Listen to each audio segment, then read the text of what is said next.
అయితే ఒకటి చెప్తా ఉన్నా, ఈ 4,000 ఎకరాలకు సంబంధించిన ఈ ప్రతి రైతన్నకు నేను ఒకటే భరోసా ఇస్తా ఉన్నా. ఈ ప్రభుత్వం మీద ఒత్తిడి తీసుకొచ్చే కార్యక్రమం జరిగేందుకే, చేసేందుకే ఈరోజు నా ఈ పర్యటన. ఈ పెద్ద మనిషి చంద్రబాబు నాయుడు గారు రైతులకు ఇవ్వాల్సిన ఇన్పుట్ సబ్సిడీ ఖచ్చితంగా ఇవ్వాలి, ఇన్సూరెన్స్ సొమ్ము కూడా ఖచ్చితంగా రైతులకు అందరికీ కూడా రావాలి.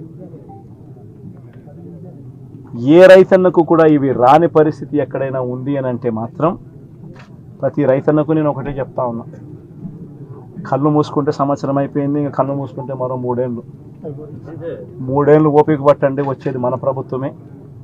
మన ప్రభుత్వం వచ్చిన ఒక నెలకే ప్రతి రైతన్న ముఖంలో సంతోషాన్ని చూసేట్టుగా వాళ్ళకి రాని ఇన్సూరెన్స్ను ఇప్పిస్తా, ఇప్పుడున్న ఇన్పుట్ సబ్సిడీ ఇస్తాను.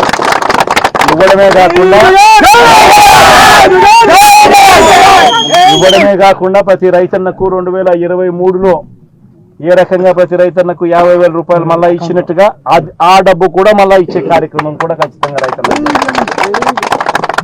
ప్రతి రైతన్నకు నేను భరోసా ఇచ్చి నేను ఈ విషయం చెప్తా ఉన్నా. వైఎస్ఆర్సీపీ పార్టీ తరఫున నష్టపోయిన రైతన్నలకు కూడా ఖచ్చితంగా పార్టీ అంతో ఇంతో, అధికారంలో మనం లేము, ప్రతిపక్షంలో మనం ఉన్నాం, అంతో ఇంతో చేసే కార్యక్రమం మాత్రం ఖచ్చితంగా చేస్తాం. అది రాబోయే రోజుల్లో అవినాష్తో నేను మాట్లాడుకొని అవినాష్ ప్రతి రైతుకు మేలు జరిగేట్టుగా, ఎంతో కొంత మేలు జరిగేట్టుగా అవినాష్ ద్వారా అది చేయించే కార్యక్రమం కూడా చేస్తాం.